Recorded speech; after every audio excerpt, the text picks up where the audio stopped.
du 29e au 30e verset.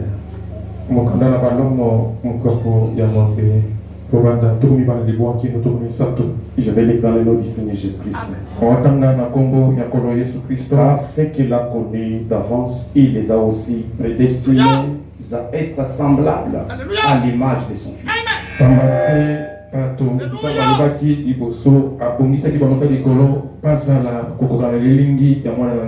Afin que son Fils fît le premier-né entre plusieurs frères.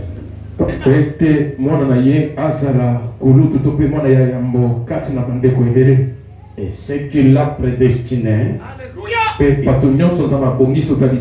les a aussi appelés.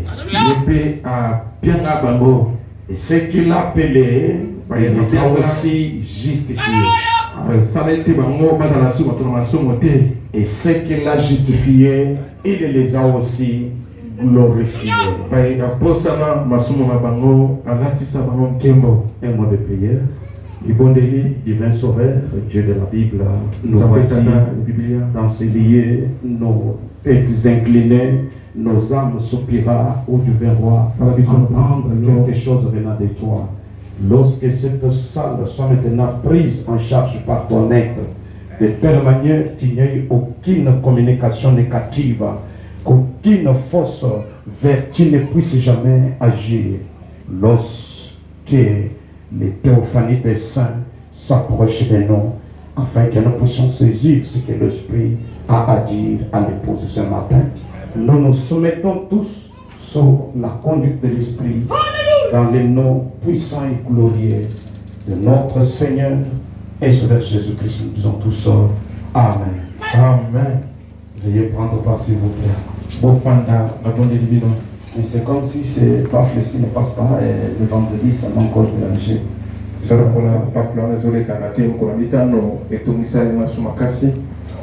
que vous êtes assis, je bénis le nom du Seigneur pour la grâce qu'il nous a accordée encore ce matin. Il y a toujours aussi une raison, je pense en 2023 quand j'étais ici, c'était ici où j'avais tenu mon dernier service avant de retourner à Blachi. Je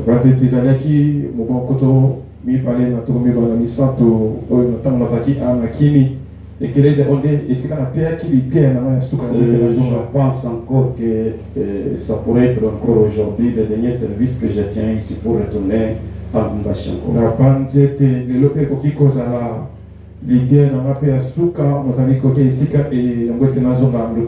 Alors je remercie le révérend pasteur Samuel pour sa confiance continue dans notre être. Je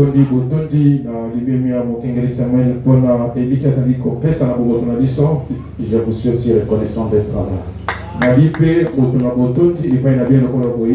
je reprends l'écriture du vendredi. 1 Corinthiens chapitre 15e du 47e au 54e verset. J'aimerais que toute l'attention soit accordée à cette écriture. Il dit le premier homme tiré de la terre est terrestre.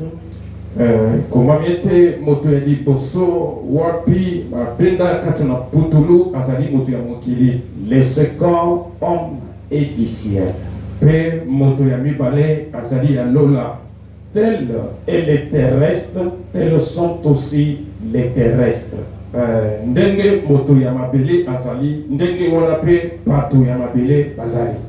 Et tels et les célestes, tels sont aussi les célestes.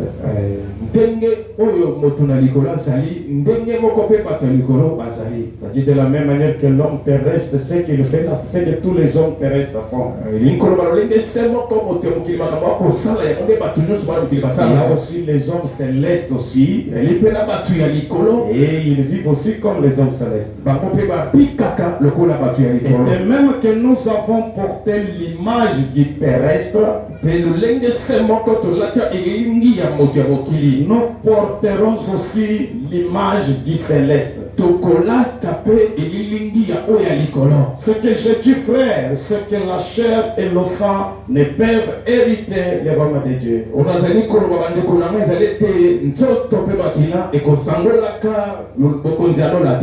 Et que la corruption n'hérite pas l'incorruptibilité.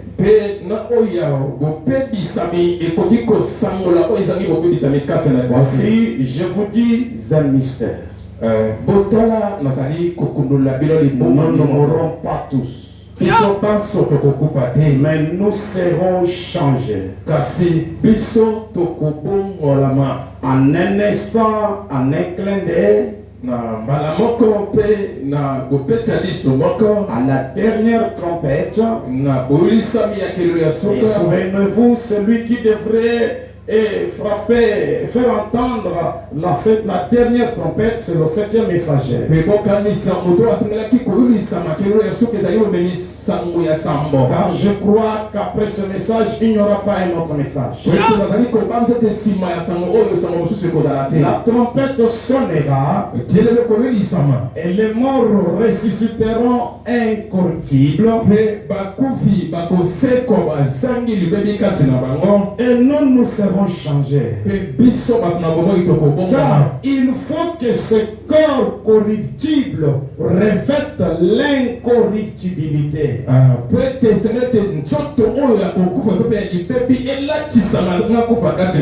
J'ai toujours aimé ça. Il faut que ce corps corruptible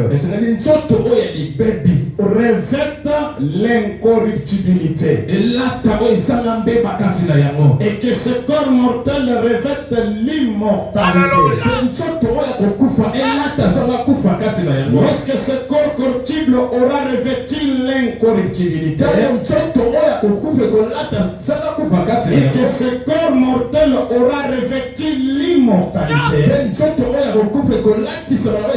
alors s'accomplira la parole qui est écrite. La mort a été engloutie dans la victoire. Et souvenez-vous, cela tourne autour de la dernière trompette. Et c'est l'ange de l'Apocalypse dit ce qui devrait trompeter cette dernière trompette. Et cependant que la trompette serait en train d'être trompetée, qu'un mystère se passera dans la vie de l'épouse. Il y a des choses glorieuses qui se passent dans la vie de certaines personnes sur cette terre. À cause de la venue de l'ange puissant de la nos corps mortels, nos corps corruptibles sont en train de recevoir aussi quelque chose. On peut parler aussi de l'incorruptibilité dans ce qui est corruptible.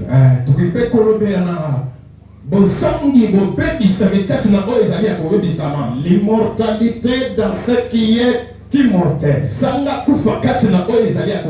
Ces choses sont possibles et faisables.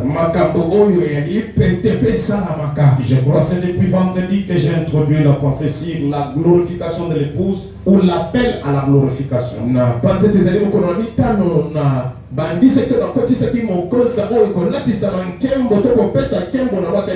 Et il me sera impossible de revenir car c'est une longue matière que je suis en train de confiner.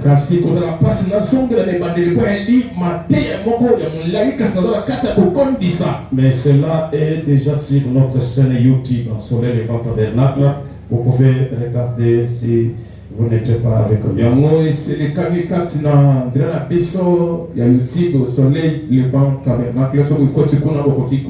nous avons essayé de définir le terme gloire, car la glorification vient du mot gloire. D'après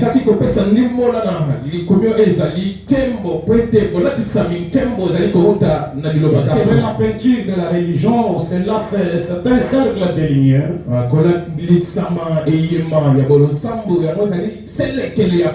Auréole qui se met autour de la tête des saints ou des personnes illustres par leur vertu.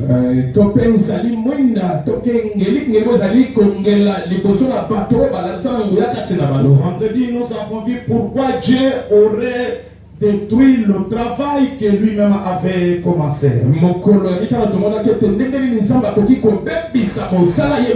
Après avoir envoyé un prophète, et il avait dit, j'ai entendu les cris de mon peuple, il appelle son peuple. Et il a manifesté la puissance là-bas en Égypte. Toutes ces choses-là, vous les connaissez.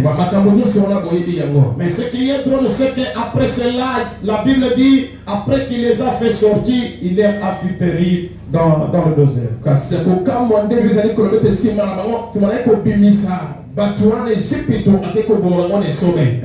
Que c'était puisqu'ils ne continuèrent pas avec leur message. Recevoir un prophète, c'est une chose. Sortir de l'Égypte, c'était une autre. Mais arriver en Canaan, c'était cela, la chose la plus merveilleuse. Alors ils n'ont pas atteint le but. Le péché, c'est le fait de ne pas atteindre le but.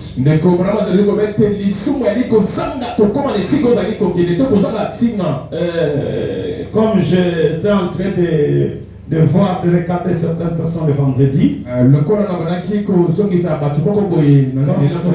Aussi un peu une petite matière profonde. Je dois d'abord préparer le terrain avec 3 écritures. Après 3 écritures, je prends maintenant ma matière.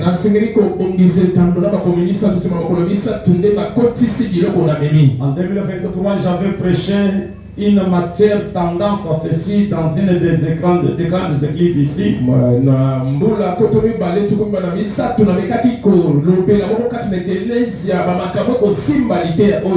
quand j'ai terminé la semaine prochaine, le pasteur pouvait dire à son église, vous savez, il y a déjà d'autres pasteurs qui sont déjà dans les loges de pareilles matières. Donc ça semble initier les gens dans des loges.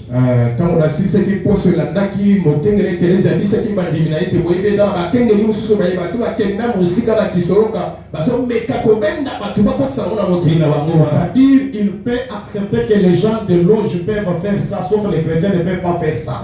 L'incolobete mokengela njima tete batu na soroka to na kisi ba koki ko sala makamwana na siba kisi. Écoutez dans Hébreux chapitre 5 et 6 première partie. Boyoka katsina beaucoup prêché le 8 septembre 1957 et thème paragraphe 50e. Si vous donnez de la nourriture solide à un bébé, vous le tuerez. Et si vous êtes devant un bébé, ne lui donnez pas de nourriture solide, car cela ne va pas l'aider, ça va le tuer.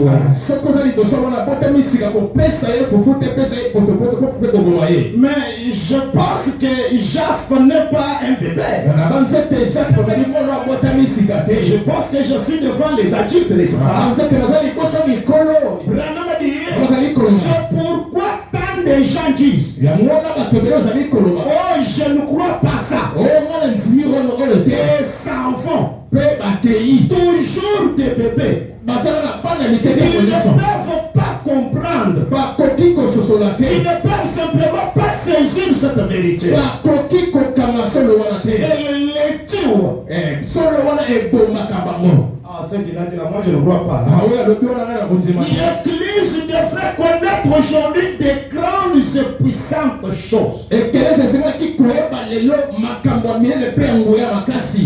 on ne peut pas les enseigner. On pouvait enseigner des choses profondes à l'Église.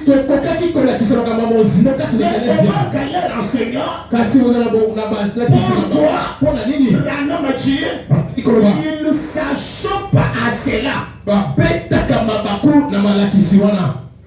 S'achopper. Ils ne savent qu'en faire. Toujours des bébés. Israël et l'église, première partie bien Israël en Égypte. Le 25 mars 1963. À 1955. Je suis avec le pour qu'on parle.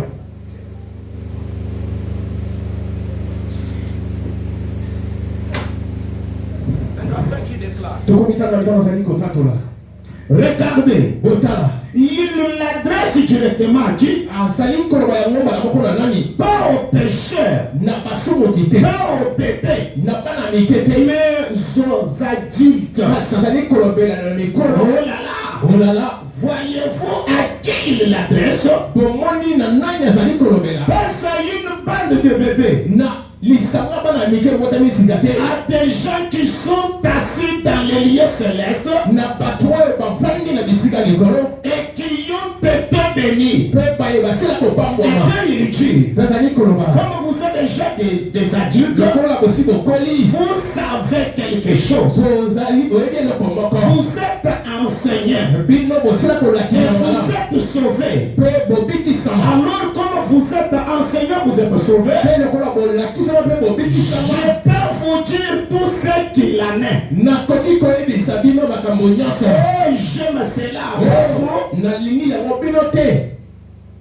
Si Branham aime cela, même moi aussi j'aime cela. Je vais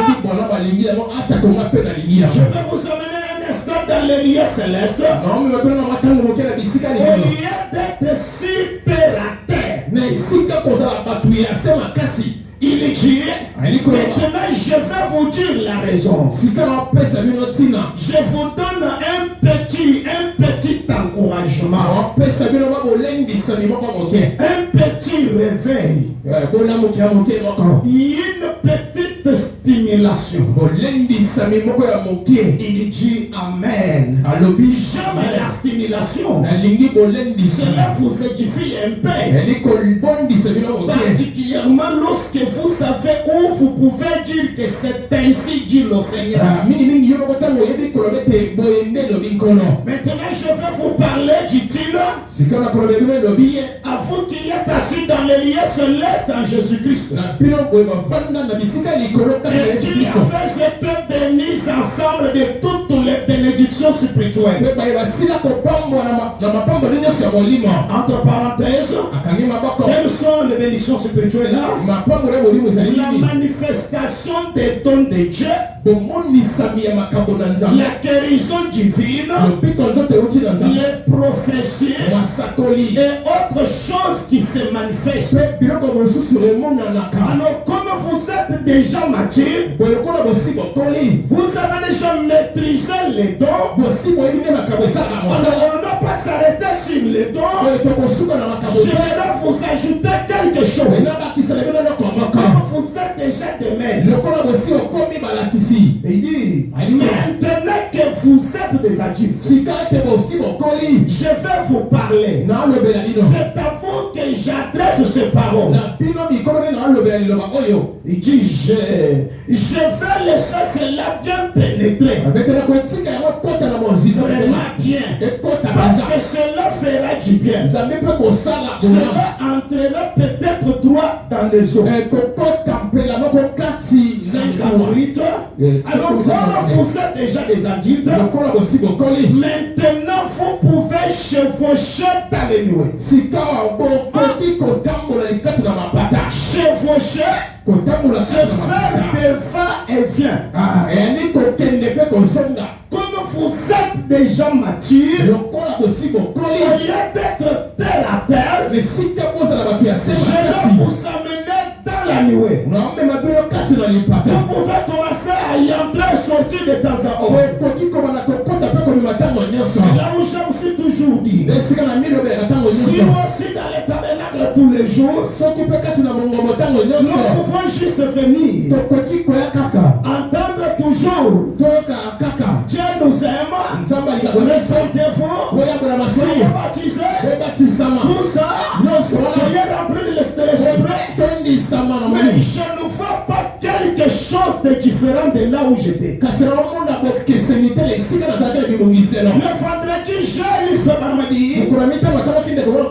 Cette femme pentecôtiste qui avait un rôle, un poste chez les pentecôtistes avait déjà fait madame. Je désire quelque chose que ces gens n'ont pas. Alors, je ne me limite pas, je ne m'arrête pas sur juste l'apparence de bien s'habiller tout. Écoutez ensuite ta parole. Chez les 14 750.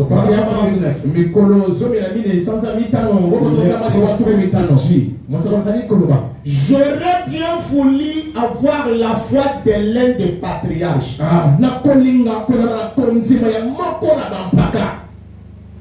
J'aurais bien voulu.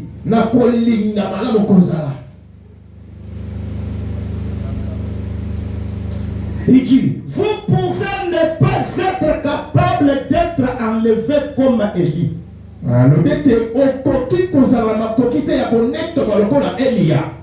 Ici, il y a une positivité et une négativité.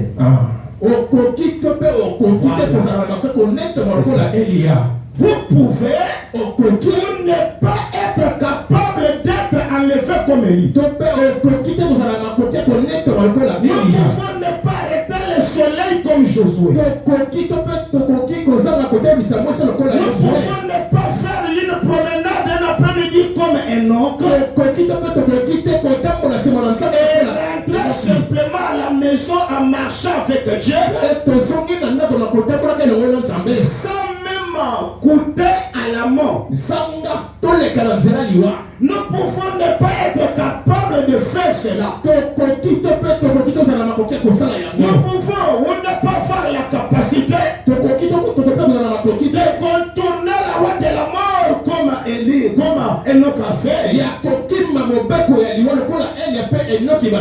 pouvons ne pas être capables d'être enlevés comme Élie l'a fait. Arrêter le soleil comme Josué.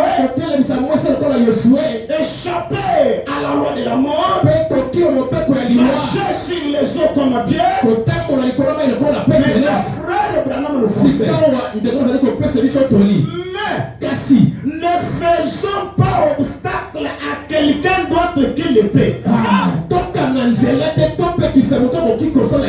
Si toi tu n'as pas à mesure de faire ces choses, toi tu ne peux pas atteindre ce niveau-là. Ne généralise pas les choses. Ne dis pas ça c'est impossible, on ne peut pas faire. On ne peut pas faire, c'est toi qui ne peux pas faire. Il y a les autres qui peuvent faire ça. Si nous allons parler d'une négatif et positif, et que notre corps parole peut s'attacher à nous, il peut aussi se détacher de nous, entrer aussi dans les visibles, et venir nous parler ce qui se passe là-bas. Si c'est impossible dans ta vie, ne faites pas l'obstacle aux autres. Est-ce que c'est que le prédicateur dit là, est-ce que c'est vrai? Nous pouvons savoir les Enoch. Enoch n'était pas un âge, c'était un humain. La Bible dit Élie était un homme de même nature que nous. Votre frère Branham dit, vous pensez à ces gens-là, à Élie, à Moïse. Il dit ces gens avaient aussi l'air haut et l'air bas. Il dit le privilège que nous avons. Ces gens-là n'en avaient pas. Nous avons eu plus de privilèges. Mais c'est drôle que quand on nous parle de nos privilèges, l'église va comme dans un film. Je termine avec la dernière citation avant de reprendre ma matière. Écoutez celui-ci. Questions et réponses. Du 23 décembre 1959.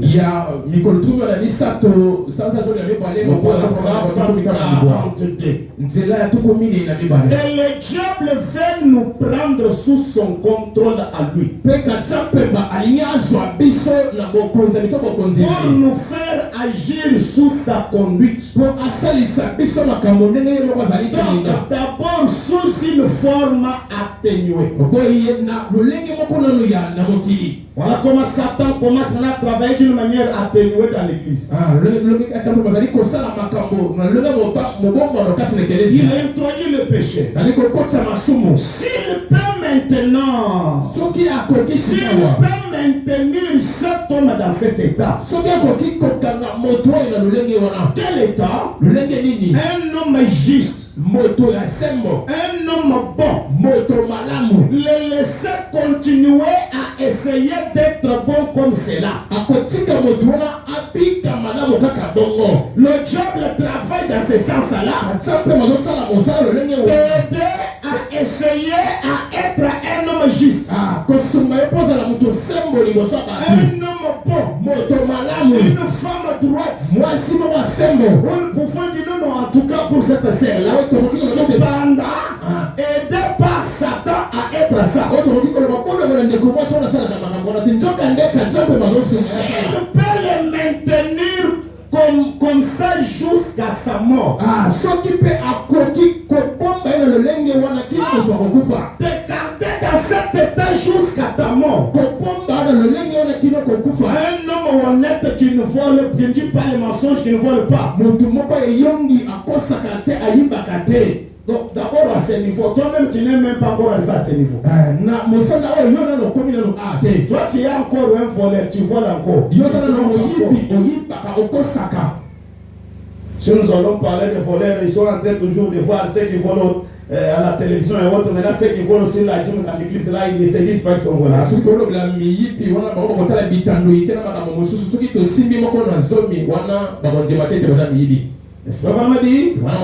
Tout ce qu'il fait, en effet, peu importe combien vous êtes droit, combien vous êtes bon, combien vous êtes d'une haute moralité, combien vous êtes vertueux, combien vous êtes honnête, vous n'arriverez jamais au ciel à moins d'être né de nouveau. Oh, la nouvelle naissance après le sort, ça c'est qui fait avec la nouvelle naissance des âges passés. Et là, on va prêcher, vous devez être de nouveau. Il a prêché ce que Billy Graham Robert pouvait prêcher. C'est un changement de caractère. Lorsque les 7 tonnerres ont été révélés, la Bible était devenue un nouveau livre. Et dans le 6e soir, il dit: j'ai compris que ma première compréhension était fausse. L'Abraham revient avec la nouvelle essence dans Christ et le mystère de Dieu révélé. Il dit la nouvelle essence. Il dit c'est la révélation de Christ qui vous est individuellement accordée. Lorsque vous recevez la révélation de qui est Christ, je ne parle pas la théorie de la parole faite chair, mais je parle de la révélation. La révélation a les effets dans les gens. Beaucoup de gens ont la théorie de la parole faite chair.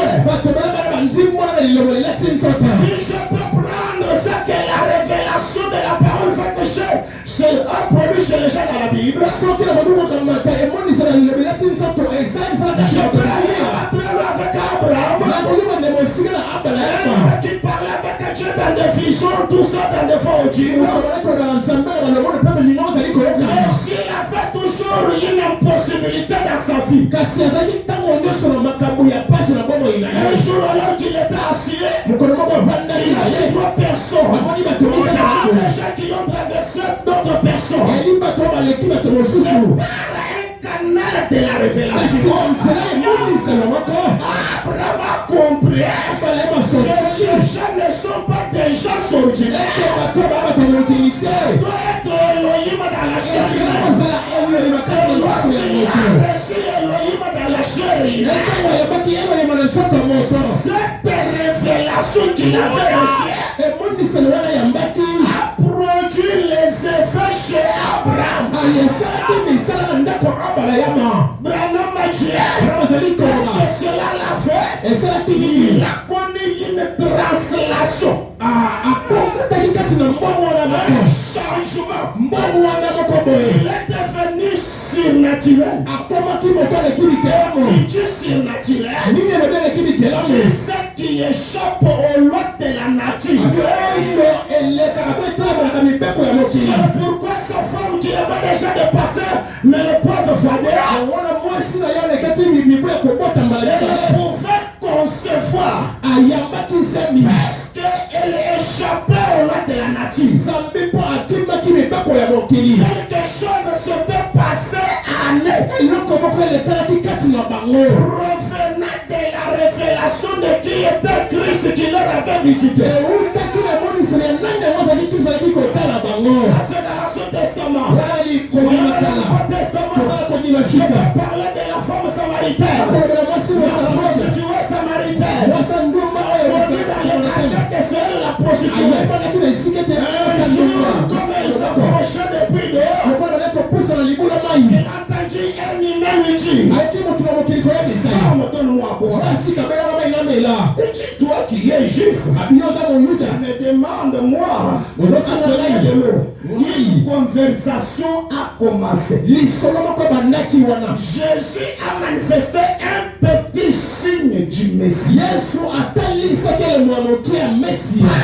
un canal mystique qui était dans cette femme. Peu importe la vie terrestre qu'elle commettait, mais aussi était Dieu. Elle avait une représentation céleste. Elle a regardé Jésus. Je te vois comme un Messie. C'est ce que nous a enseigné quand le Messie sera venu. C'est la première fois que Jésus est dit, je le suis, moi qui te parle.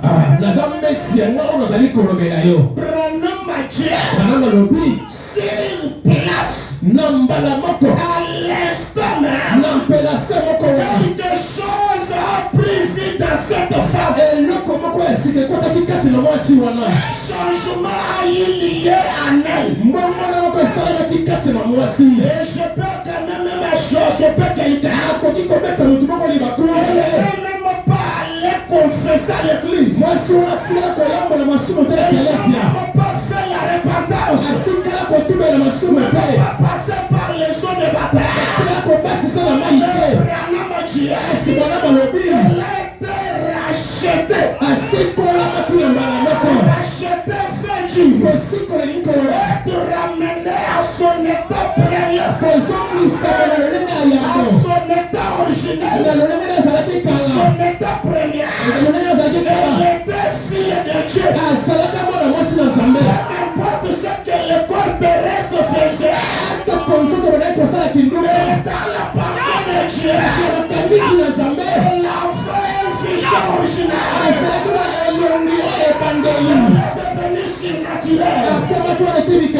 Après la loi samaritaine, une femme ne peut pas crier dans le village. Ça c'est la loi samaritaine. L'homme surnaturel échappe aux lois de la nature. Dans le village, elle a commencé à crier. fois réel. Ne même pas dire 22 fois réel Messie. 29 fois réel Dieu. 29 fois réel. Qui dit tout ce que j'ai fait. Ne serait-ce pas le Messie. Et tous les quartiers, les villages étaient venus. Personne n'avait mis la main sur cette femme pour dire comment tu as crié dans le village. Et ce jour, elle est restée fière de Dieu. Nous parlons d'elle jusqu'à ce jour. Pendant qu'il y avait des saintes femmes dans l'église qu'on ne connaît même pas leur nom, on n'a jamais parlé d'elle jusqu'à ce jour. Alors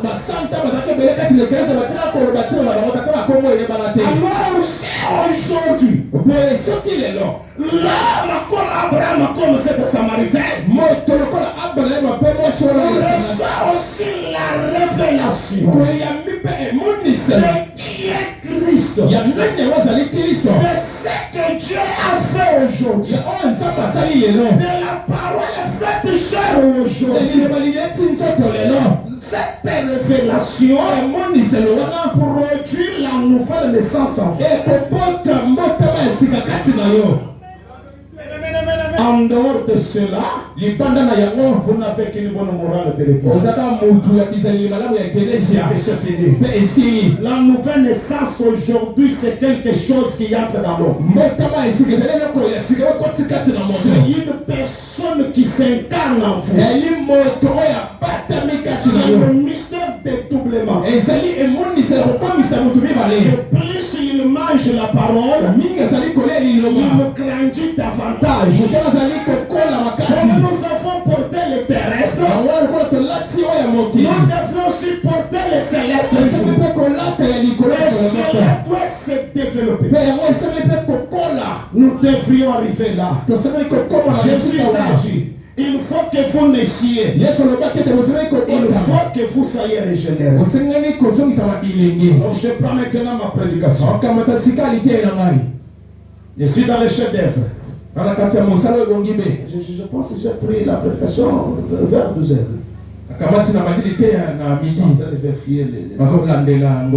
Donc, j'ai assez d'écriture. Le chef-d'œuvre approchant le 5 1964.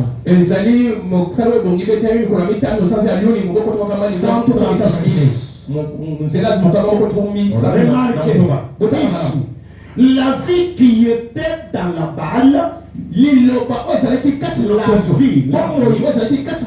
dans la balle, dans la tige, dans les crêtes, dans la balle, tout se rassemble dans la semence. Et la vie qui était dans la tige a servi. L'une a servi à former l'autre. La justification a ouvert la voie à la sanctification. La sanctification aussi a ouvert la voie au baptême du Saint-Esprit. Mon tableau là est très loin. Mais le baptême du Saint-Esprit a ouvert la voie au Saint-Esprit lui-même. Le vendredi, je vous ai dit, il y a la différence entre le baptême de l'Esprit et la personne du Saint-Esprit.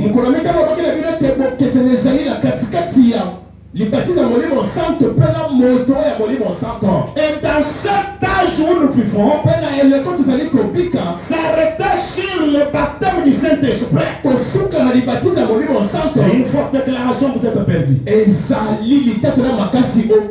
Dans les soins du temps de la frère Madame déclare, et vous ne pouvez pas nourrir l'épouse de Christ avec des charognes pentecôtistes.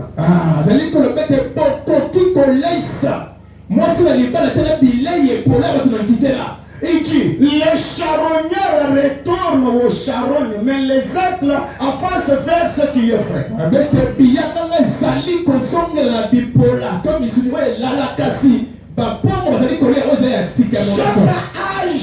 Aïe son message. Et c'était le message de cet âge-là qui sauvait les gens de cet âge. Lorsque la justification est entrée en scène, être sauvé voulait dire être sanctifié. Justifié veut dire. Maintenant, remarquez, cette parole qui sauvait les gens ces temps-là,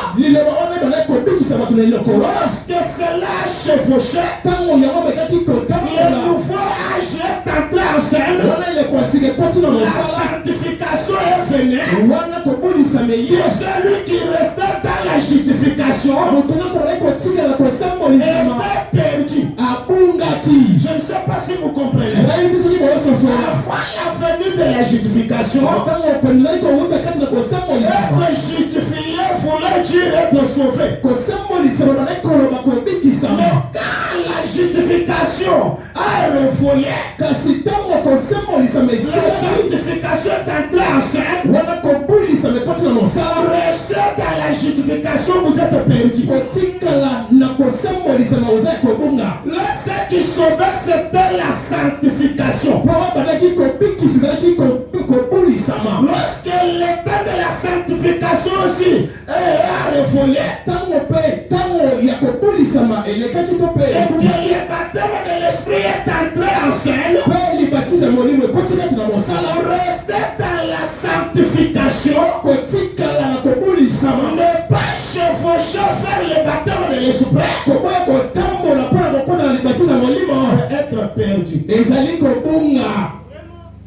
C'est de la même manière avec le chevauchement des exodes. Et frère, on a dit dans la douleur de l'enfantement. S'il y a une chose la plus aussi difficile, la chose qui embrouille les gens, c'est le changement des systèmes. Les systèmes ne peuvent pas marcher au même moment. Lorsque l'ancien système meurt, les gens au lieu de mourir rentrent dans le nouveau système, ils prétendent avoir reçu le nouveau système, et ils vivent les œuvres de l'ancien système. Lorsque Moïse est apparu avec le premier exode, il avait le message qui sauvait cette et chaque exode amène ses coutumes et traditions. Ils ont eu l'affaire des sabbats, le sacrifice sans carne, toutes ces choses-là. Alors c'était bien la loi de Moïse. Mais lorsque cet exode a pris fin, que Jésus est venu avec les éco-exodes, tous ceux qui restaient avec Moïse mouraient par un enfer. Avant la venue de Jésus, c'était Moïse qui détenait la vie. Jésus est venu, c'est-à-dire l'exode de Moïse avait expiré. Jésus a introduit un nouveau enseignement que Moïse n'avait pas. En l'occurrence, vous devez naître de nouveau. Même Nicodème, qui était un docteur de la loi juive, était surpris. Jésus dit qu'il n'était pas venu à mourir à la de Moïse. Cependant, c'est ça que Jésus a fait. Parce que dans la loi de Moïse, la loi la plus grave, c'était le sabbat. Vous ne pouvez jamais profaner du sabbat. Quand Jésus vient, c'est pendant le sabbat que Jésus travaille. C'est-à-dire Jésus le sabbat. C'est pourquoi les adeptes de Moïse ne pouvaient jamais accepter Jésus. Et ils disaient à Jésus, mais c'est écrit noir sur la ça vient d'où?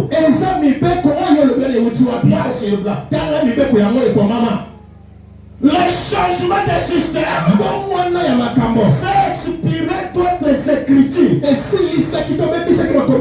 Je pensais que quelqu'un m'a écouté. Abraham a dit, Dieu a accompli une promesse. Cette promesse tombe dans la pourriture. La vie quitte cette promesse. On va me faire comprendre comment. Il y a une promesse.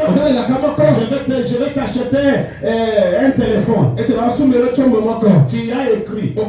Cela te donne la joie. Cela te donne la foi. J'ai écrit ici. Zorobabel m'a promis le téléphone. Et un jour quand je viens, je te donne le téléphone. Ma promesse là a expiré. Tu dois déchirer ce papier là.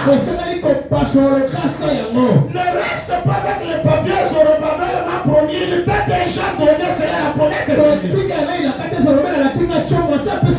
Jésus a introduit un nouveau système.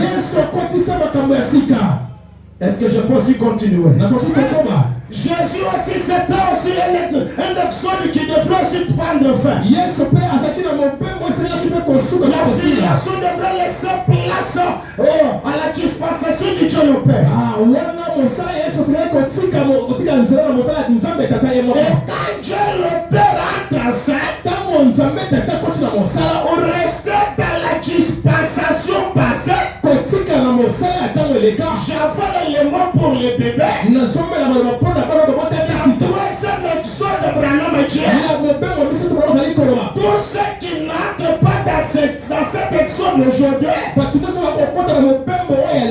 qui resteront dans les exodes passés, porteront la marque de la bête. Et quand cet exode est entré en scène, le slogan devrait changer. Souvenez-vous, même les cantiques devaient changer. Du temps de Moïse, il chantait les cantiques de Moïse. Myriam n'a pas chanté Jésus. Myriam connaissait le Dieu qui était venu sous forme de Moïse. Il chantait le nouveau cantique de Moïse aussi de la Bible. Dans le tabernacle, il lisait Moïse chaque jour. C'est ça que la Bible dit. Et quand Jésus est venu, même les chansons devraient changer. Les prédications devraient changer. On n'a pas chanté les cantiques de Moïse. Pierre ne prêchait pas Moïse. Pierre dit, je prêche Jésus. Ils ont prêché Jésus.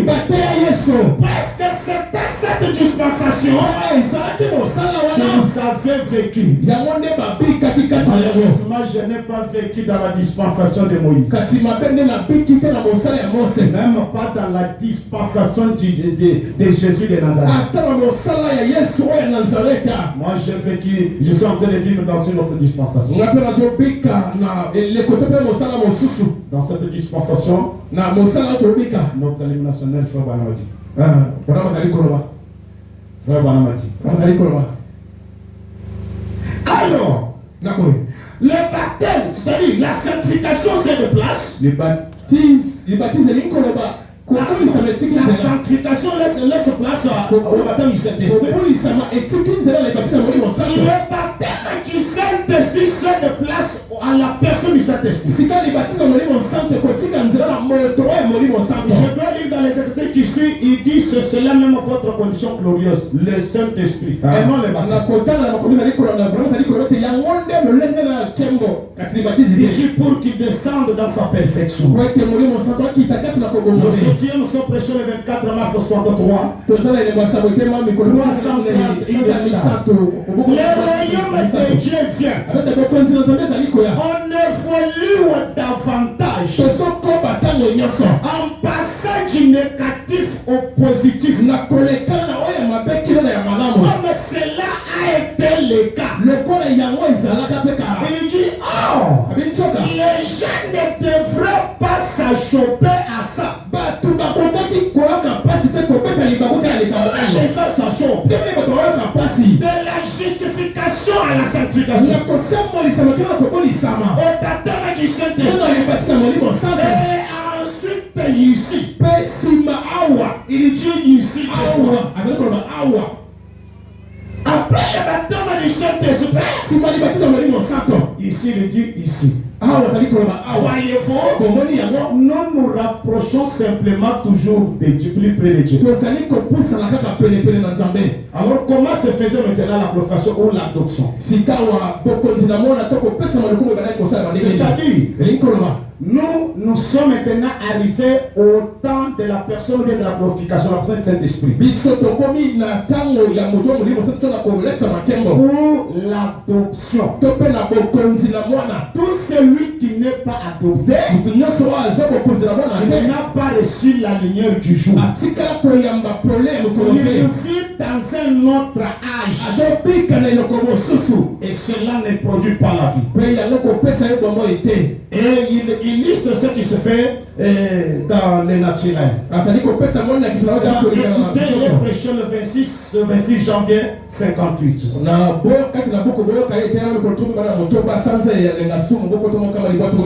24. Eh bien, si cet enfant était obéissant, si vous montez, il montre comment c'est que le père devrait faire. Un possesseur des biens. Il a engendré son fils. Mais son fils là n'a pas le pouvoir de prendre l'autorité sur ses biens. L'enfant doit aller chez les tuteurs. On doit le préparer jusqu'à ce que l'enfant atteigne la maturité. C'est pourquoi un chrétien qui ne grandit pas spirituellement, c'est un cadavre. Spirituellement, l'homme est censé évoluer du jour au jour. Même l'ange dit à Abraham, ne suis pas ton corps, ne suis pas car il sera grand. Il devrait d'abord grandir en âge aussi. Si naturellement Abraham n'avait pas grandi. S'il n'avait pas grandi, Dieu ne devait pas nous confier ça. L'église aussi doit grandir pour que Dieu l'accorde de grandes choses. Si vous êtes en train de petites choses, des murmures, des vols, ça accorde dans l'enfance. Ce message n'est pas pour toi. Nous nous adressons aux hommes pires, aux hommes parfaits. C'est ce gens-là que je m'adresse. Alors, on devait organiser une cérémonie. Lorsque cet enfant devenait mis, on l'amenait à un endroit public. Il suivait attentivement. Ne faites pas ceci. Sondez les Écritures. On amenait cet enfant à un endroit public. Il a écouté la première chose. On les reflétait d'une robe. Cette cérémonie était liée aussi à une robe. Il y avait une robe spéciale qui était préparée pour cet enfant. Une robe royale.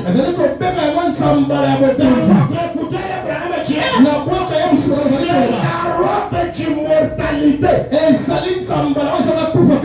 On doit préparer une robe. C'est là où Paul dit, si cette tente dans laquelle j'habite est détruite, j'ai déjà une autre. Cette robe dans laquelle nous sommes ici, si elle est même détruite, je m'en fous. J'ai déjà une autre robe. Mais je parle d'abord de l'utilisation de cette robe afin que celui-ci ne tombe. Que j'ai encore celui-ci. J'exploite d'abord cette robe-là. C'est ici la magie du message. Frère Branham a dit, et on organisait une cérémonie. Et c'était la cérémonie de l'adoption. L'enfant qui était né dans la famille était placé par l'adoption dans la famille. Et après cela, remarquez dans toutes les grandes cérémonies, dans de grands exploits, cela est lié toujours à un nouveau habit.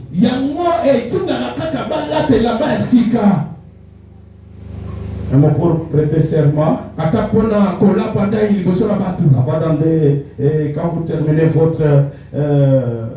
votre cours scolaire, universitaire, vous voyez toujours les gens sont dans ces sens-là. Il y a un mystère. Et après cela, après que l'enfant aille porter la robe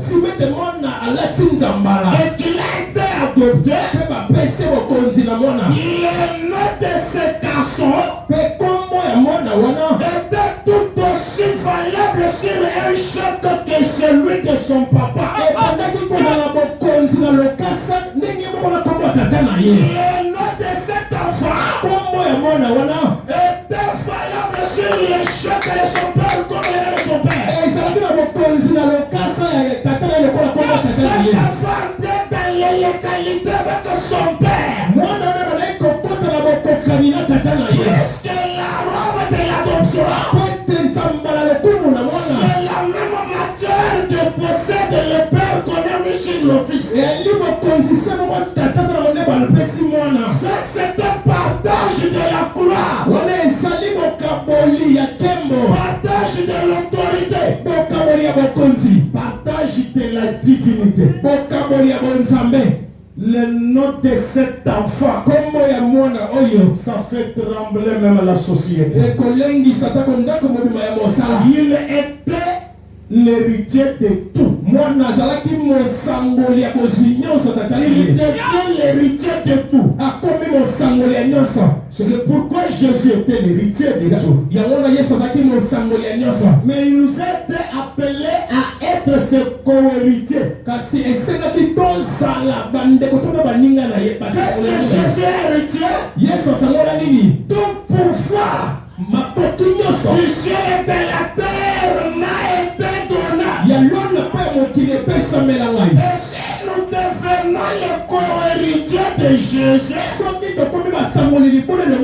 c'est-à-dire tout pouvoir du ciel et de la terre nous est confié. La Bible dit, et si longtemps qu'un héritier, c'est un enfant, il n'est pas différent d'un esclave.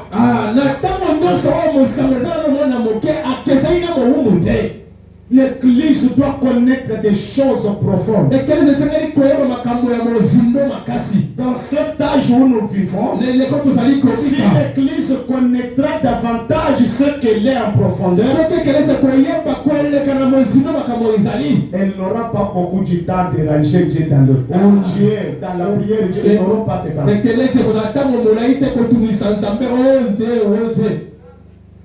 On dit que c'est ce qui est arrivé à Moïse. J'ai dit à Moïse, je te fais Dieu. Mais Moïse n'avait pas encore pris conscience de cela. Devant des épreuves, voilà Moïse à genoux. Oh Dieu aide-moi. Oh Dieu aide-moi. Alors que Dieu en avait eu marre. Mais Moïse, quel bruit tu es en train de faire? Quel autre Dieu tu demandes? Je t'ai fait Dieu. Moïse devrait se comporter en qualité d'un Dieu.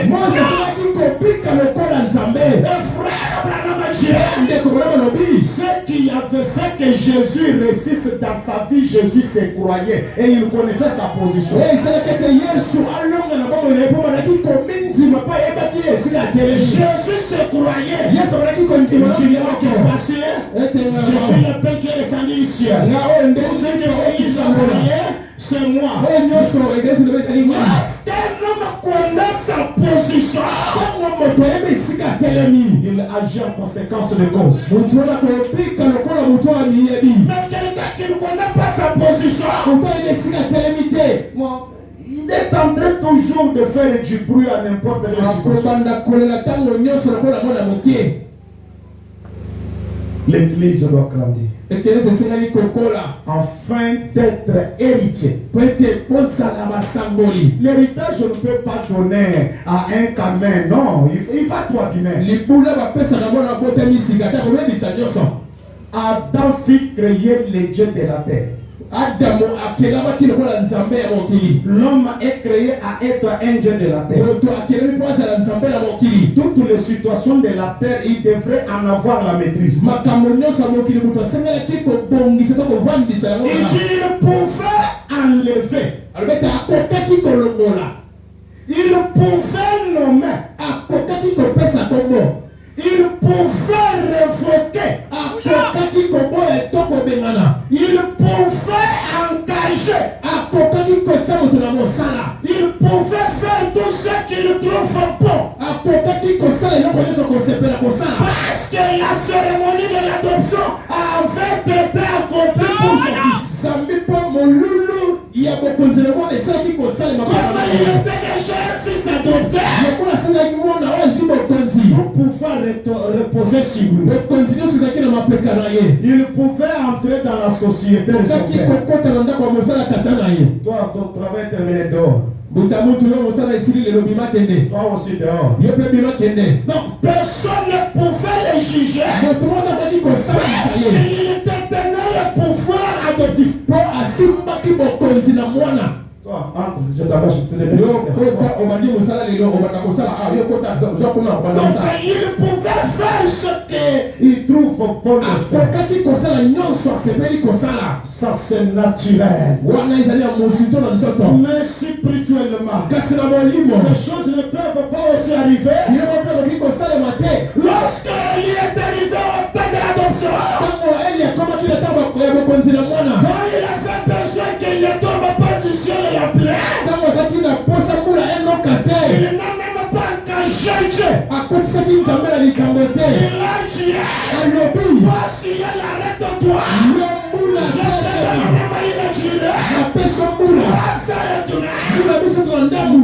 Sinon, comme ma parole. Là, il s'engage. C'est quelqu'un qui connaît qui il est. Il s'engage. L'église est appelée à atteindre ce niveau. Sinon, ma parole, je l'ai dit. C'est le pourquoi on a dit à Hati. Demande tout ce que tu as besoin. C'est j'ai. Écoutez, dans les royaumes, on ne jure pas par l'ainsi dit le Seigneur. Ainsi dit le Seigneur, c'est dans les âges de l'église. Par le baptême de l'esprit. Ainsi dit le Seigneur. Mais quand quelqu'un est adopté, il est un citoyen du royaume. Il s'engage par léger. Non. Je te déclare que rien. Na tato la Je te bopika. déclare que la chose. Na tato la bopika. Non. Ta colonne. Adopte ce que les gens ici la terre. Continue on va le dire. C'est un fils de Dieu adopté. Kama tazama na nzambe sur le konzi. Toi qui pleurniches à genoux par des simples maladies. Oh Mungu ça unisaidie kunisi. Je n'ai pas ce temps-là. Yo ozonga na mokono nzambe biki sana yi. Dieu n'a pas encore ce temps-là. Sasa tunatango wana te. Il a besoin de voir son fils agir. Ana posa kama mala yako bala sasa na mosa. Le septième jour, Mokolo sambo. c'est le jour du repos. Eza mokolo bopemi. Dieu se reposa. Nzamba pema tu. C'est le pourquoi Branham a dit. Branham lobi. Dans cet âge où nous vivons, Ele koto kopika. Dieu ne produit pas encore de miracle. Nzamba sala subi kama te. Dieu n'agit pas encore. Nzamba sala le subi Il te. a pris tout pouvoir. Kama te Il mokondileso. a mis dans l'eau. Atikati la moto. Que l'homme agisse. So moto asala mosala. Tu devrais agir. Sali kosala. Retourne dans les âges en train de crier Dieu unisaidie. Pour que la vache prenne la forme et le nom du vache, Adam n'a pas prié. Pour nombre, ezalo lenge tobe kombo ya ngombe, Adam asambele tinza mapesa ye kombo. Te, Adam akala, Il a fait sur tout oiseau. amoni ndeke Il moyo. pouvait donner le nom qui lui plaira. Kotaki kopesa Il a dit toi. yo. Tu as appelé rouge-gorge. Oba kobenga rouge gorge. L'oiseau est devenu rouge-gorge. Ndeke kono rouge gorge. Il n'a pas dit Seigneur, qu'est-ce que tu fais? Quelle est ta volonté? Nkolo olingi nini mokano na oyo bini. Et je donne à cet oiseau-là qui devienne canard. Napesa ndeke kombo libata. Je ne devrais même pas parler. Wana nzamba koloba kutu te.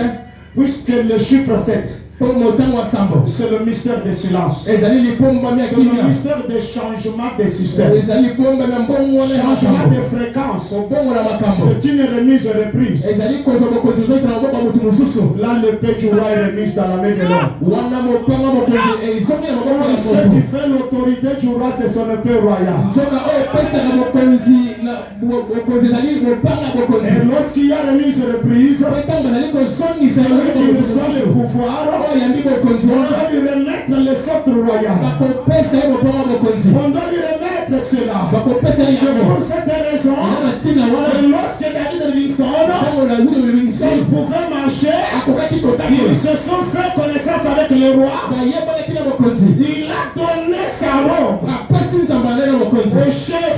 Na bokonzi. Et le chef lui a donné son sceptre Ya royal. bokonzi apesi elinge na bokonzi. Moi, je te donne ma robe. Nga napesi nzambala Toi, na je bokonzi. te donne le sceptre royal. Apesi nga linge na Et bokonzi. lorsqu'il marchait, Ntango bazali les kopusa. autochtones venaient auprès de lui. Bana mboka bazalaki kopusana. Il soulevait le sceptre royal. Bazali kotombola linge ndago na Dans bokonzi. une bannière, Branham a tué. Kati na Le ngombe bazali peuple kola. se prosternait Pote bazali et kopusana. adorait. Pe kokumbamela moto wana.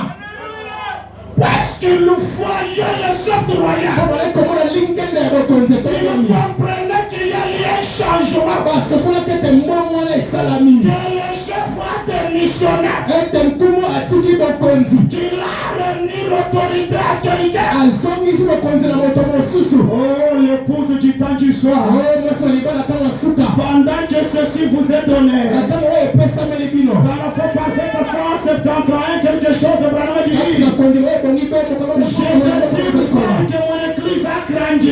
Ngambo netekeliza na ngai ekoli. Puisse prendre cette épée du roi. Ekamata mopanga oyo ya Cette bokonzi. parole faite chère à moi. Liloba oyo elati nzoto kati na ngai. Si chère à Anne. Esala mpe nzoto kati na Puisse ngai. grandir cela à Saba. Bako bakotaki yango na sasa. Bako na Tu sasa ne na. me feras pas douter. Yo kotianga temeke. Je connais ce que je suis. Nayebi oyo nga nazali. Pas question de beaucoup de bruit. Awa makelele mingi eza te. j'agis en qualité d'un roi. Non, ça la lokola mokoza salaka. Nous sommes des juges dans les royaumes. Biso to basambisi na ndako Les gens dont leur robe royale était déjà assurée. Batu bazali kolala kasi nzamba na Ce sont des gens qui peuvent aussi dire aux ordres. Qu'est-ce que tu fais? Qu'est-ce que tu fais? J'ai besoin de telle chose. Je te le donne. Je te le donne. C'est comme une histoire qu'on avait relatée dans une église. Le pasteur prêchait comme ceci. Alors une femme a crié dans l'auditoire. Pasteur, donne-moi le Saint-Esprit. Alors le pasteur dit que Jésus demande le Saint-Esprit. La sœur n'a pas dit amen. La sœur a continué. Pasteur, donne-moi le Saint-Esprit. Le pasteur a dit reçois le Saint-Esprit de Jésus-Christ. La sœur n'a pas accepté. Après la sœur a crié encore. Pasteur, donne-moi le Saint-Esprit. Le pasteur a compris ça, c'est une autre demande. Alors le pasteur a dit ma fille, je te donne le Saint-Esprit. Que je fasse ce passage-là. Parce que la sœur connaissait réellement la mathématique. Vous savez, vous priez puisque vous le recevez pourquoi? Que vous ne connaissez pas la mathématique d'aujourd'hui. Vous faites pas beaucoup de bruit à Dieu. Demandez attentivement. Elle ne priait pas Dieu pour la guérison de son fils. Jamais. Disait bien. Mais qu'est-ce qu'elle demandait? Oh Dieu, a-t-il pris notre lit sur la terre? Amen. Ça, je vais te forcer à croire. À capter ça pour que quelque chose arrive. C'est ici où on sort, n'est-ce pas? Moi, je ne reste pas ici. Ça, je vais te forcer. Puisque dans les jeux, il y a quelque chose. Dans les jeux, il y a quelque chose. Et je dois s'imposer. Et là, il a demandé Dieu, non. Elle avait besoin d'un homme. Parce qu'elle connaissait que tout est déjà remis dans l'eau. Frère Branham m'a dit croyez en Dieu pour être affermi. Mais le reste des choses, ne croyez pas en Dieu. Dans le reste des choses, croyez non. Est-ce que quelqu'un m'a écouté ici? Vouloir ou pas, ça te concerne toi. Oh non, nous croyons. Toi, tu connais Dieu là. Toi, tu connais Dieu. Si tu aurais connu Dieu, tu ne devrais pas être sélectionné. Seigneur, enfant-moi un Élie. C'est pourquoi quand Élie est arrivé là, Élie avait la réponse de la question de cette femme. Tout était dans Élie. Mes amis, je vous ai dit, les dieux invisibles et surnaturels échappent aux choses. Pour que Dieu puisse répondre à tous les besoins, il faut que Dieu devienne un homme. Il faut que Dieu devienne humain. Si Dieu ne devient pas humain, ce matin nous sommes en train de taponner. Oh, nous ne saurons pas faire quelque chose. C'est pourquoi je me rappelle dans la Bible une fois, Jacob qui avait volé le droit de naissance de son frère, il est allé loin de son pays. Il a eu son frère retourner chez eux. Son père le suivait derrière. Esaü, son frère, venait aussi devant. Un homme coincé de tout part, de tout côté. Devant, derrière. Où est-ce que tu vas partir? Il a vu des visions et des visions. Des professions, on lui a donné ainsi dit le Seigneur. Il a écrit l'agenda est devenu plein. Lui-même a vu les chaînes, les anges monter, descendre. Malgré cela, l'ennemi venait toujours. Puisque Dieu était invisible et surnaturel. Un jour, il était à bout. Il a fait traverser les enfants et la femme. Ceux qui pouvaient l'empêcher à croire aux impossibles. Il est tombé à genoux dans la prière. Comme il priait, il a senti une main humaine. La main lui a touché. Et quand il a regardé, il a vu un humain là. Je suis dans la Bible, non? Il l'a saisi. Il a appelé cet homme à Dieu. Il a dit ça va. J'étais hier. Tu m'as vu dans les visions. Dans les rêves. Ma situation reste toujours la même. Des changements. Parfois je ne te lâche pas. L'homme lui a même giflé. Il a même fracturé. Il a tué. Le cœur le roi. Je ne te lâche pas. Les choses vont changer. Quand Dieu devient l'homme, il peut s'affaiblir. Il peut résoudre des problèmes même par les fatigues. Il dit Jacob, je suis fatigué maintenant. Je ne veux pas que tout le monde me voie. Qu'est-ce que tu veux maintenant que je te... Là, il n'est pas question de laisser dire le Seigneur. Qu'est-ce que tu fais maintenant? Que ma situation change maintenant. Maintenant, il lui a dit, tu es Jacob. Désormais, on ne l'appellera pas Jacob. Tu es Israël. Tu es béni.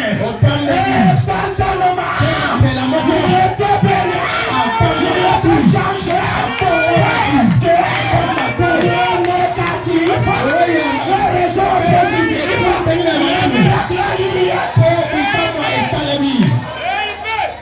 Je peux m'en souvenir dans cet âge.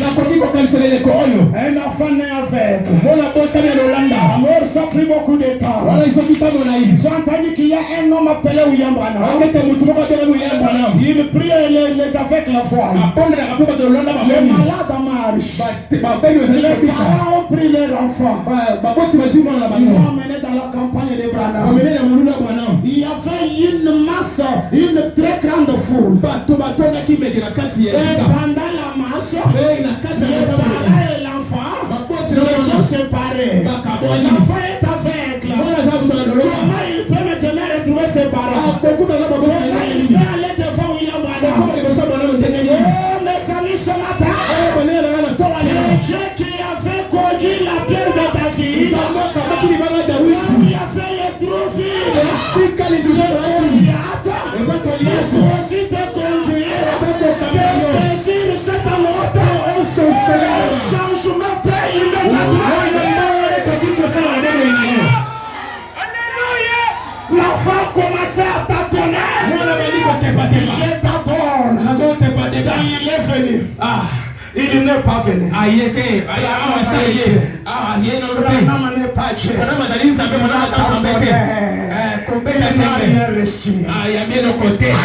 comment il tâtonnait? Je ne sais pas quel mystique. Il a tenu sa main sur une personne. Il dit à la personne lui demande, qui es-tu et qu'est-ce que tu fais? Je suis tel enfant, je suis né avec. Mes parents m'ont amené ici pour aller voir la personne de Branham, afin que Branham prie pour eux. Ce que j'aime, la sagesse de cet enfant. L'homme lui pose la question. Alors qu'est-ce que tu veux? Je veux Branham. Je veux qu'on m'amène là où il est. Si je trouve mes parents, je serai toujours avec. Mais si je trouve Branham, je ferai toujours. Voilà ce qui est mis là. personne sur laquelle la femme avait saisi, il dit à cet enfant, tu cherches qui? Je cherche Branham. L'homme lui répond, je suis Branham que tu cherches. Vous ne savez pas comment cet enfant a péché la main. Il s'agit de toi, Branham. Je ne te lâche pas parce que je dois revoir. Si le chant, l'enfant avait vu. Si le chant, l'enfant n'avait pas gêné. Vos problèmes là, ne demandent pas de gêner de plus. La situation ce matin, je ne demande pas une discernement. Je ne demande pas une prophétie. Mais la main sur Dieu. Il est le souverain sacrificateur. Il peut être touché par les sentiments de nos infirmités. Pour que Dieu soit touché, il faut que Dieu devienne un homme. Si Jésus-Christ est le même,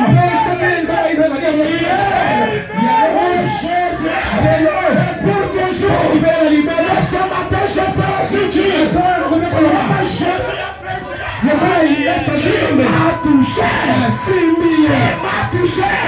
il m'a touché. Merci Seigneur. Alléluia. Merci. N'a-t-il pas une femme ici? N'a-t-il pas une femme ici? Il peut toucher Jésus. Il peut toucher Jésus. Pour que Jésus dise qui m'a touché. Il m'a touché. Parce qu'il a fait est sorti de moi. Ce matin, la vertu n'est pas dans les nuits. La vertu n'est pas dans les serpents de l'air. La vertu est dans l'eau. La vertu est dans l'eau. La vertu est dans l'eau. La vertu est dans l'eau.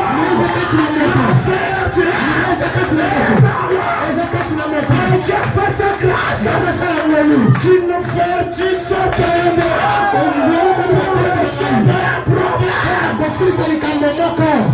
Amen.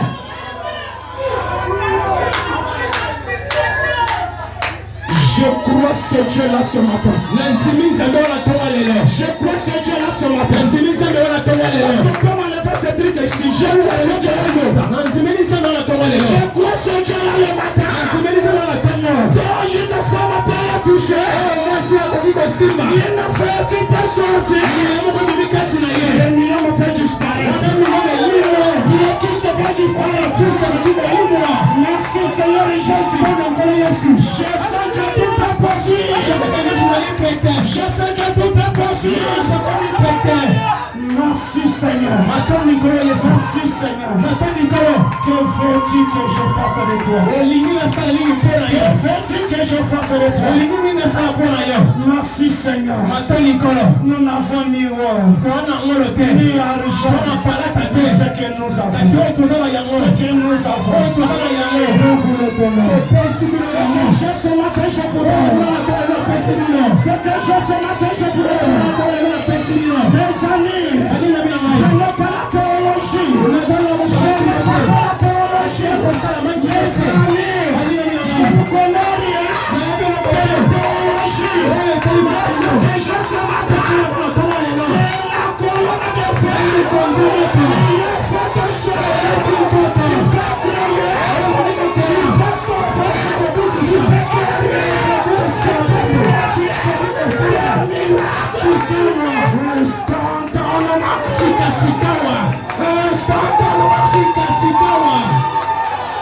Alléluia.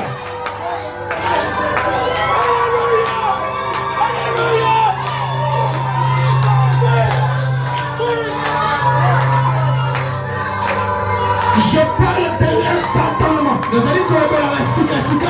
parle de l'instantanément.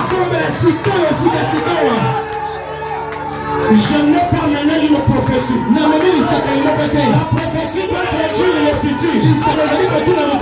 Je parle d'immédiatement.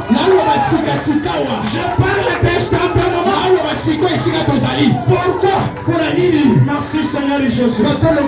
Merci Seigneur Jésus. Pour que l'on sache qu'il était de passage là. Qu'il était de passage là. Je connais mon appel. Je connais la petite grâce qu'il m'a fait. Je me suis tenu devant une grande foule dans une grande campagne. Des grandes campagnes publiques. C'est être descendu. Ça a confirmé la chose. Ça a produit les choses immédiates. Les aveugles peuvent voir. Les boiteux peuvent marcher. Les stériles peuvent concevoir. J'ai dit instantanément. Instantanément. Ah, si tu demandes quelque chose, immédiatement, je te aide. Je n'ai pas dit ça serait demain. Immédiatement, je te aide. Je n'ai pas dit ça pour rien demain.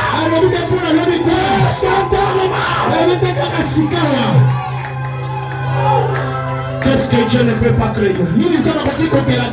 Je parle de la création. Dans les royaumes on crée.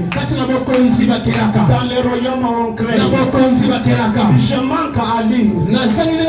Ça c'est la glorification. Glorifie ton fils. La gloire que j'avais auprès de toi.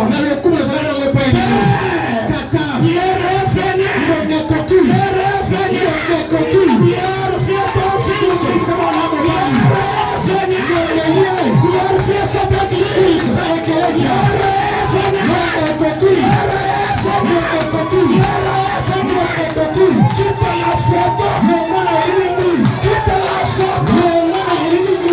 n'ai pas besoin. Je reste sur la photo. Merci Seigneur Jésus-Christ. Sentez une création là où tu es. Sentez une création là où tu es. Je te transmets l'énergie pour créer au besoin que tu as. Tu as un besoin que cela soit créé et que cela se matérialise maintenant. Cela se matérialise maintenant. Que cela se matérialise. Est-ce qu'il y a quelqu'un qui croit ça? Est-ce qu'il y a quelqu'un qui croit ça? Moi je crois que même les dollars peuvent être créés dans les poches des hommes. Je ne sais pas par quelle voie ça peut être créé, mais je crois que ça peut créer. Le moi intérieur j'étais ici. Le mois intérieur, j'étais ici. Alors j'avais besoin de payer une petite portion de la terre quelque part. Il me manquait 3500 $. J'ai dit, je ne appelle personne et je ne paye pas aussi. Si je ne paye pas cet argent, j'oublie l'affaire. Dieu m'aide-moi. Ces services seront sur YouTube. Très le matin. J'ai reçu un appel. Un frère me dit, pasteur, toute la nuit d'aujourd'hui, moi et ma femme avons parlé que pasteur doit avoir un besoin là où il est parti. On t'envoie 3550 $. Dans ton compte ce matin pour que tu puisses résoudre les besoins que tu as. Je dis exactement, j'avais besoin de 3500. Les 50 doit me permettre pour me déplacer. Ce Dieu-là peut créer d'autres argent dans la bouche. Il peut créer. Écoutez, moi je n'ai pas besoin de s'équiper. Si toi tu en as besoin, ça peut passer. On va créer les écureuils à ses besoins. Donc, à demander le salut de ses enfants à ses besoins. Quel est le besoin que tu as? Quel est le besoin que tu as? Quel est le besoin que tu as? Est-ce que quelqu'un est en train de me suivre?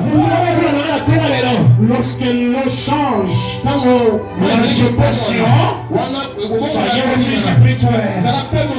Il ne s'agit pas de l'eau, c'est l'ange dans l'eau. C'est l'ange dans l'eau. Merci Seigneur Jésus-Christ. Merci Seigneur Jésus-Christ. Merci. Soyez révérencieux maintenant. Soyez révérencieux. Je lis une partie de cette écriture. Il y en a nombreuses que j'ai préparées. Que votre corps glorifié est avec vous. Mais je manque à lire cela. Toujours dans cette atmosphère. Un être est en train de balayer le dubois. Quelque chose est en train de sillonner. Au moins si tu es un arbre. Chaque personne ici peut saisir et sentir qu'il y a une présence au-delà de l'humain. Ce n'est pas Zorobabel. Non. Il doit y avoir un être. Un être qui est en train de se mouvoir. Cela peut produire les effets.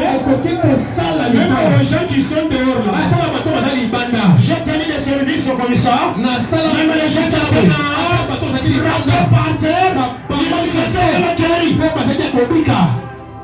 merci Seigneur Jésus. Alléluia. Moi je le crois. Moi je le crois. Moi je crois ces choses. Je crois ces choses.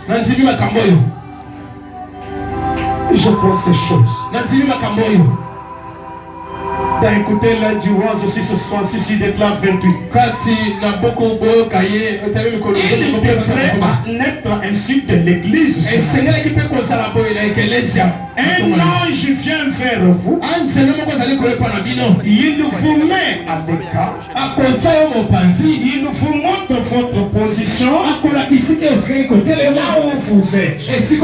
Pas un groupe de gens qui vous imposent les mains. Ça c'est terrestre. Vous imposez les mains. C'est terrestre. Mais il déclare, je parle de Dieu. Dieu vous met à l'écart. À votre position. C'est ce que Dieu est en train de faire. C'est ce qu'il est en train de faire. Notre position en Christ. Il dit dans son église, vous qui êtes assis dans votre position de lieu céleste en Jésus-Christ.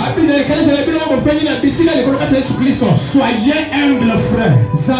Pourquoi être humble? Un jour, nous commençons aujourd'hui. Le Saint-Esprit vous parlera. Il vous appellera à l'écart. Quelque part dans une petite cabane. Sur le flanc d'une colline. Ou dans la salle de bain. Dans la douche. Même dans votre chambre. Quelque chose, même ici. Quelque part. Et là, il vous viendra pour un certain service, pour une certaine chose à faire. Ce ne sera pas une position des mains des anciens. Non, le pasteur, c'est un puissant prédicateur. Ce que je parle, sont au-delà de l'humain. Ce sera l'imposition de maître Dieu Tout-Puissant lui-même. C'est Dieu qui vous impose les mains. Je sais que maintenant, que Dieu commence à imposer les mains aux gens. Que la main de Dieu touche les gens. Maintenant même. Qu'est-ce qui se passe? Merci Seigneur. Qui placera en vous un ministère. Qui vous revêtira d'une nouvelle robe. Et vous exposera comme un exemple. Et tous les démons, loin de vous tourmenter. Tous les démons ne vous dérangeront jamais. Tous les démons ne vous tourmenteront jamais. Tous les démons, fait dire tous les démons. Les démons de dette. Les démons de la maladie. Les démons de l'infécondité. Les démons de chômage. Les démons de célibat endurci. Les démons de perte. Les démons de fort. Tous les démons ne vous dérangeront pas. Vous les démons dans cette auditoire. Vous les démons dans les champs des gens dans cet auditoire. En qualité d'un juge dans le royaume de Dieu. En qualité d'un roi dans le royaume de Dieu. Agissant comme fils de Dieu. Dans ma qualité d'une théophanie vinifiée. Je vous ordonne maintenant même. J'engage maintenant mon appel et mon ministère. Si cela vient de Dieu, que toutes les maladies, que tous les démons qui peuvent au tutoir, sauter les gens, libérer les gens, baisser les gens, que la maladie disparaisse, que la création s'opère. Tu as besoin d'un long voyage. Tu n'as pas besoin d'un discernement. La clé te donne. Tu peux effectuer de longs voyages. Tu peux faire de grandes affaires. Rien ne doit t'empêcher. Merci Seigneur. En qualité d'un fils de Dieu, aucun démon ne doit m'empêcher. Écoutez ceci, écoutez ceci. Écoutez les 13 toi. Quand cet homme est adopté, cette personne a l'autorité. L'autorité, c'est le pouvoir d'obliger quelque chose à. C'est pourquoi les pêcheurs ont l'autorité. Même si c'est un gros calignon, lui est petit comme ça, il se tient. Il dit le camion s'arrête et le camion s'arrête. À cause de l'autorité. Même ceux qui n'aiment pas écrit, ça peut avoir lieu.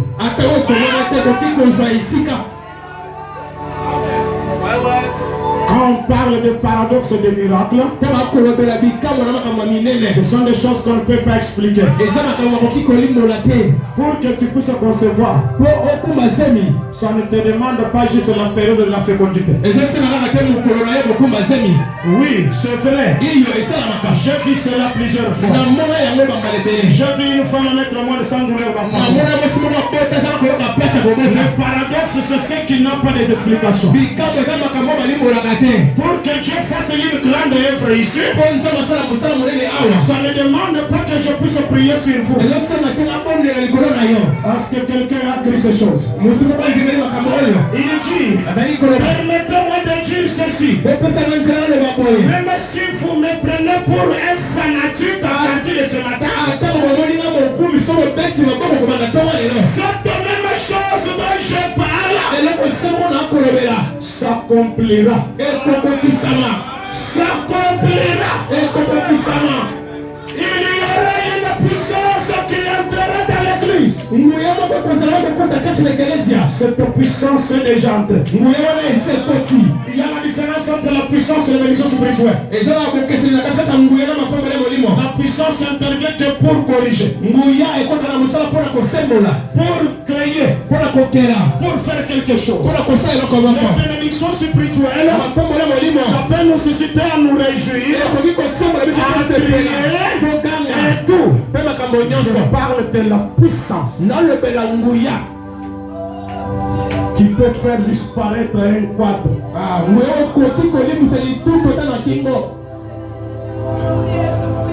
Elle est en train d'y entrer maintenant. Est-ce que quelqu'un croit Branham? C'est Branham qui parle à Jasper Arena. Cette puissance est en train d'y entrer maintenant. Le Saint-Esprit va tellement oindre les gens qu'ils prononceront la parole et elle se créera la main. Elle se créera la main pendant que nous nous tenons tous debout. J'aimerais que tu agisses sous les poussées que tu as. Ce que tu es poussé à faire là, ne te bloque, n'empêche pas la chose d'arriver. Au pays est poussé qui te montre maintenant dans le cœur. Merci Seigneur. Ils prononceront la parole. Et la parole se créera là-même. Ils prononceront la parole. La parole se créera là-même. Ils prononceront la parole. Est-ce qu'il y a les îles ici ce matin? Est-ce qu'il y a les îles ici ce matin? Merci Seigneur Jésus. Merci.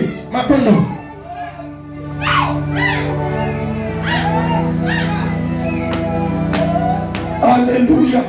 Soyez révérencieux maintenant. Vos paroles sont maintenant plus près de vous. Et c'est comme ici cela peut susciter des sensations bizarres tout autour de vous.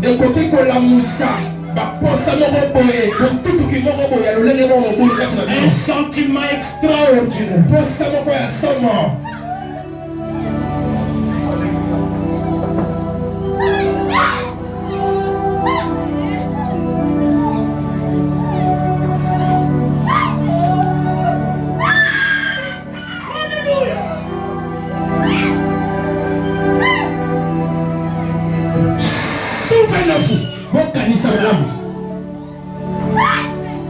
Des ombres de malédiction, des ombres de malchance, des ombres de maladie, des ombres de la mort. Cela est en train de vous quitter. Je vous le déclare, cela est en train de vous quitter. C'est l'exacte vérité. C'est l'exacte vérité.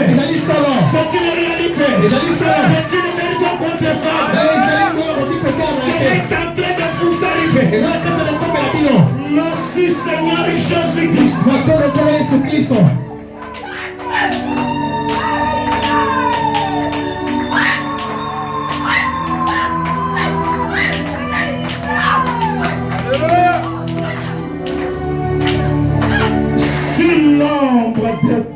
Pierre, soki elilingi ya Petelo qui a vécu avant l'ouverture de la parole. oyo apika ya mbote liloba Son efungama nombre guérissait les malades. elingo le bana kobikisa mabeli L'épilepsie quittait les gens. wana bana ndeke kolwa kati na bato Qu'en est-il des hommes ce matin comme nous ekozala pole mpona bato atolo lelo lokola biso qui ont connu les vérités contenues dans les sept ossements? baitoyeba solo ezali kati ya bilembo sambo Notre ombre elilingi ya est liso aussi ce qui était lié. yango mpe koki mpe kosala makambo minene Cela aussi délivre les vies. ekoki mpe kotambola bango ya bato Merci Seigneur. matono nkolo De lourdeur, de froideur, malili nyonso de lokasa sentiment.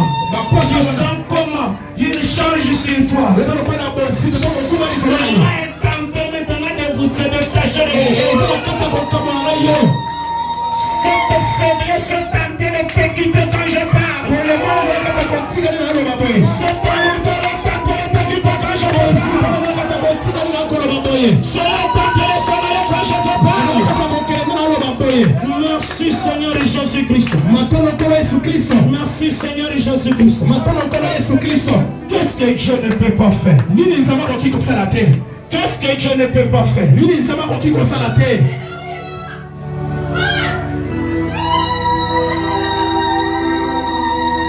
Nos mains en l'air, s'il vous plaît.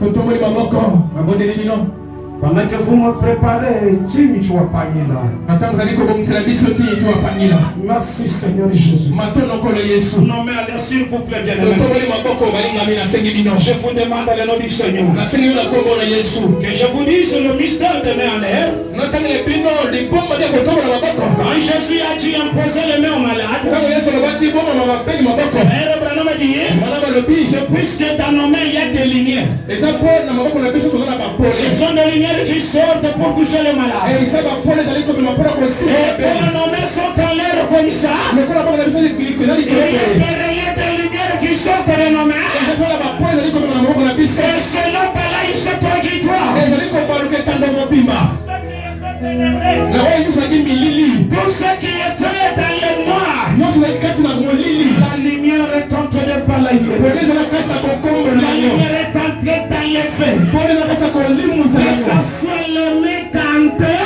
ezala tata maboko ezali ya kolemisa ces temps sont en train d'enlever. yango ezala kati ya kolongola yango Je dis que ça soit les chaînes du diable. nabetaka te ya minyolo na kati ya Dans mpena les affaires, toi tu ne peux pas réaliser l'écran. Alléluia. esala kokopena liboso te Cela vient de tomber. Alléluia. Merci Seigneur. esika batono Merci Seigneur Jésus-Christ. atono kola yesu kristo Trois misato d'entre vous, kati na bino les hommes, mibali une grâce a été donnée. ngoloma kopesameli bango Une élévation est donnée. motombo miko kopesameli bango Je ne connais pas les trois, mais j'ai dit, il m'a été communiqué trois. nayebi misato wana te kasi nalobi nzambe alekisaki Le misato soulage de la glorification. ezali anjelo ya kolakisa makembo Soyez glorifiés ce matin. kolakisa makembo na koma lelo Jasper, soyez glorifiés ce matin.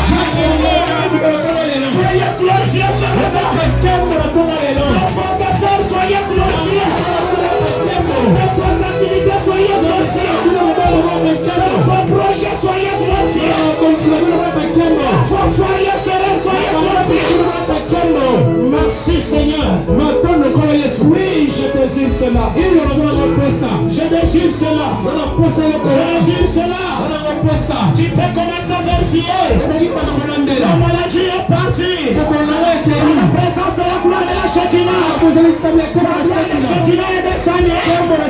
La délivrance est certaine. Il y a des chaînes qui se font. Il y a des problèmes qui ont été résolus. Vérifiez cela. Vérifiez cela. Le dossier bloqué au parquet. Cela maintenant est en train de se rouler en votre faveur. Merci Seigneur Jésus-Christ. Le dossier qui est jeté dans la poubelle. L'ange est en train de ramener cela. Nous envoyons l'ange. Là où tu ne pouvais pas faire, ton ange s'est atteint aux familles. Ton famille est en train de le faire. Cela corrige